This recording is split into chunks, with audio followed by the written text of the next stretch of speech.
So there's a million and one videos out there about how to start solo role-playing, so I'm not going to bother duplicating that. I do want to post a little bit about, though, how to sustain your interest in solo role-playing as you go along. I've been doing it for about 3 years now, and I have found that there's a few things that I need to do to make sure that things stay fresh. Some of the things you can do is, as you have more experience in solo role-playing, find out what you like. You'll probably settle on a few systems that are your favorites to play. Mythic, using D&D 5e, or Mothership, or, whatever. There's a million and one systems and games out there, Runecairn. Or you may find that there's just one thing that you do obsessively, like me. But there's ways to keep that fresh. Number one is that I would suggest start tweaking the system. One of the advantages of playing solo is you get to make things happen with a level of crunch and realism that you like. That's one of the main reasons I started soloing, was because I felt that most of the systems I played with had not enough crunch to them, or the crunch didn't kind of hit home.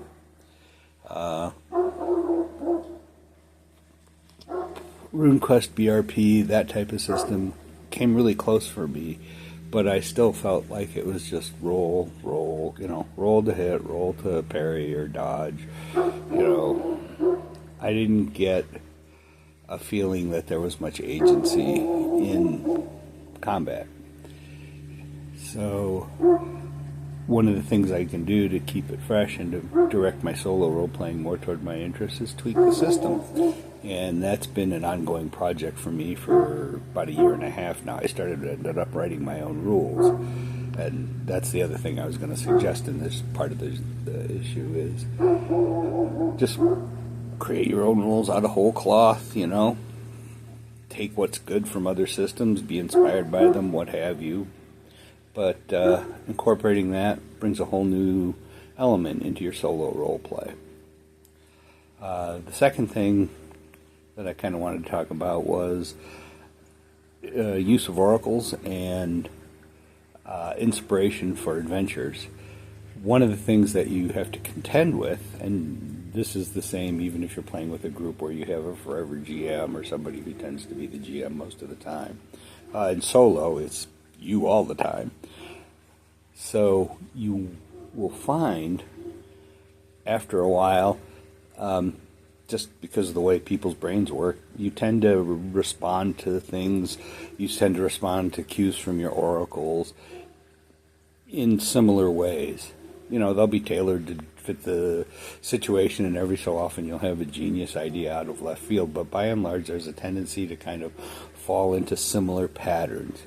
And that keeps your play the same, which is not really what you want. At least it's not what I want. In my solo games, I love being surprised by stuff. And I remember from the early days when I was playing, the adventures unfolded in epic and unexpected ways.